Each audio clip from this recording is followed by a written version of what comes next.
Every great hero was broken. Martin Luther King Jr. said it so well. He said, until you have found something you're willing to die for, you're not fit to live.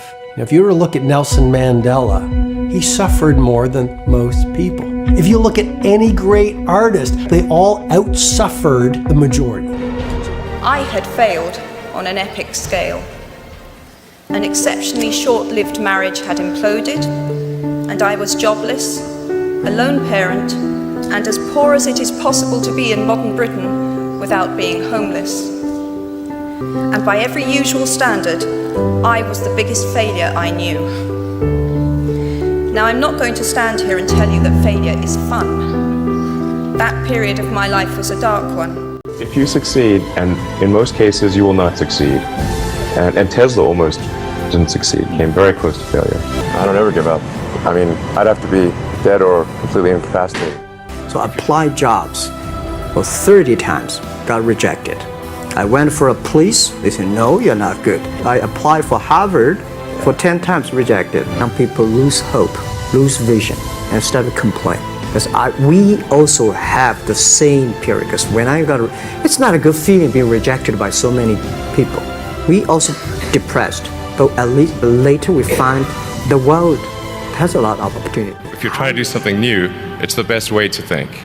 And now is the time to take risk. Work hard, every waking hour. That's the thing I would say, particularly if you're starting a company. And then just work like hell. I mean, you just have to put in, 80 to 100 hour weeks every week. Other people are putting in 40-hour work weeks, and you're putting in 100-hour work weeks. Whatever area that you get into, given that, even if you're the best, there's always a chance of failure. So I think it's important that you really like whatever you're doing. If you don't like it, life is too short. If you like whatever you're doing, you think about it even when you're not working. I mean, it's something that your mind is drawn to. And if you don't like it, you just really can't make it work, I think. No matter how big your dream is, make small, tiny steps ahead. How you see the world, how you catch the opportunity. My advice to the young people, any mistake is an income, is a wonderful revenue for you. So I told myself and told my young people, before 20 years old, be a good student. When you do entrepreneur, just learn some experience. Before 30 years old, follow somebody. Go to a small company. Normally in a big company, it is good to learn processing. You are a part of a big machine. But when you go to a small company, you learn the passion, you learn the dreams. You learn how to do a lot of things at one time. So before 30 years old, it's not which company you go, it's which boss you follow. It's very important. A good boss teaches you differently. From 30 to 40 years old, you have to think very clearly when you're working for yourself, if you really want to be an entrepreneur. When you're 40 to 50 years old, you have to do all the things that you are good at. Don't try to jump into the new area. It's too late. You may be successful, but the rate of dying is too big.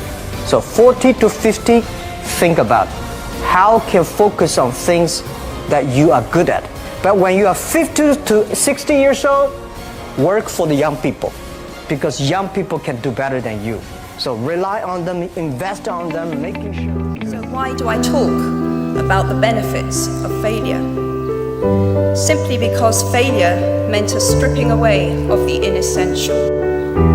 I stopped pretending to myself that I was anything other than what I was, and began to direct all my energy into finishing the only work that mattered to me. Had I really succeeded at anything else, I might never have found the determination to succeed in the one arena where I believed I truly belonged. I was set free. Life is difficult and complicated and beyond anyone's total control. And the humility to know that will enable you to survive its vicissitudes.